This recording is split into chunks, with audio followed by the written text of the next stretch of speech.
अयोध्या वो पवित्र धरा जहाँ हर सुबह होती है राम नाम की गूंज के साथ और हर शाम दिव्यता की सुनहरी आभा अपने आंचल में समेट लेती है। इन्हीं आभाओं के बीच एक स्थान है जो हर भक्त के हृदय में विशेष स्थान रखता है, वो है हनुमानगढ़ी। हनुमानगढ़ी भारत के उत्तर प्रदेश राज्य के अयोध्या नगर में स्थित हनुमान जी को समर्पित 10वीं शताब्दी का मंदिर है। पवन पुत्र हनुमान को समर्पित ये मंदिर अयोध्या रेलवे स्टेशन से 1 किलोमीटर की दूरी पर स्थित है।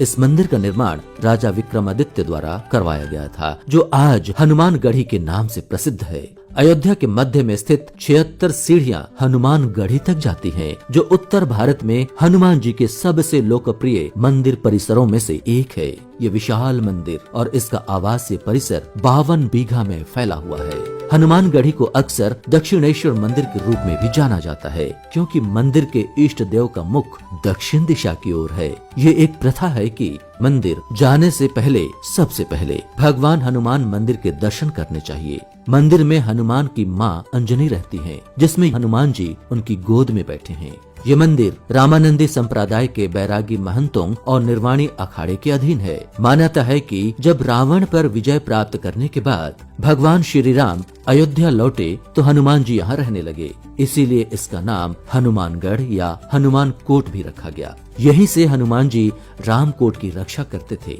मंदिर के प्रांगण में माता अंजनी की गोद में बैठे बाल हनुमान को दर्शाया गया है। कहा जाता है कि अयोध्या की हवा में भक्ति घुली हुई है और उस भक्ति की सबसे सशक्त धड़कन है हनुमानगढ़ी।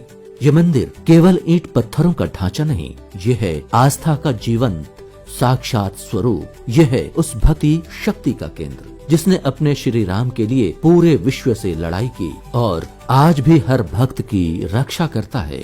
रामनवमी के दिन यहाँ की बात ही कुछ और होती है। जैसे ही सुबह की पहली सुनहरी किरणें अयोध्या की गलियों को छूती हैं, पूरा शहर सुनहरे रंग में नहाने लगता है और दूर से ही दिखाई देने लगता है हनुमानगढ़ी का भगवा शिखर, दिव्यता में चमकता हुआ, मानो स्वयं सूर्य उसे प्रणाम कर रहा हो।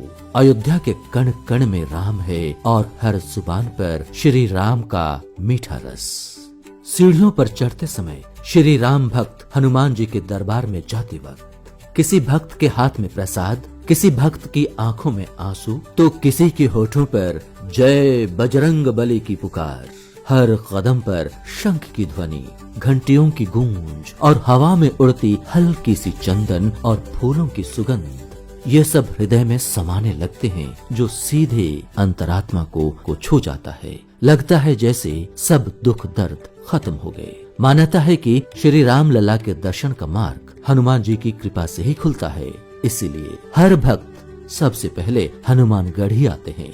गर्भगृह में बाल स्वरूप हनुमान लला के दर्शन करते हैं और जैसे ही उनकी कोमल दिव्य प्रतिमा नजर आती है, मन के सारे बोझ हल्के लगने लगते हैं। आत्मिक शांति का एहसास होने लगता है, सुकून मिलता है।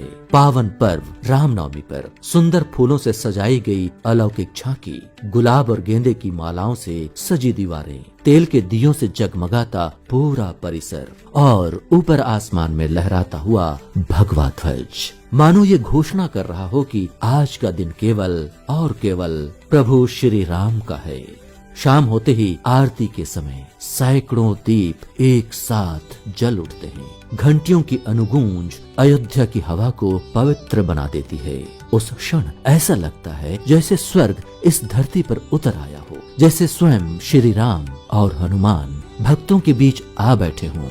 श्री राम नवमी पर आप अयोध्या जाएं तो हनुमानगढ़ी की सीढ़ियां चढ़ते हुए एक क्षण जरूर रुकिए, अपनी आंखें बंद कीजिए और पूरे हृदय से महसूस कीजिए वो ऊर्जा, वो सुरक्षा, वो प्रेम जो केवल प्रभु हनुमान के चरणों में ही मिलता है। क्योंकि यहाँ भक्ति केवल दिखाई नहीं देती, बल्कि यहाँ भक्ति सांसों में बस जाती है और पूरे जीवन को बदल देती है। एक अलग ही दिव्यता का अनुभव होता है। उस दिव्यता में एक सुकून है, एक शांति है और सुख ही सुख है। जय श्री राम, जय हनुमान।